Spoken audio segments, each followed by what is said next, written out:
Question number 22. Many mechanical calculators were powered by a notched cylinder mechanism called the Leibniz wheel. Leibniz wheel calculators were popular in the first half of the 20th blank. These ingenious devices were eventually replaced by electronic calculators. Which choice completes the text so that it conforms to the conventions of standard English?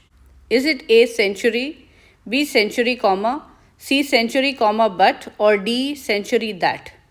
Choice C is the best answer. The convention being tested is the coordination of main clauses within a sentence. This choice correctly uses a comma and a coordinating conjunction but to join the first main clause, which is from Leibniz to century. So this choice correctly uses a comma and a coordinating conjunction but to join the first main clause, which is from Leibniz to century, and the second main clause, which is starting from these two calculators.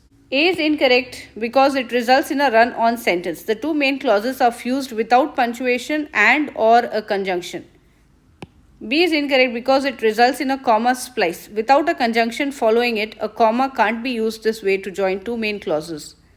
D is incorrect because joining the two main clauses in this way with the subordinating conjunction that results in an ungrammatical and illogical sentence.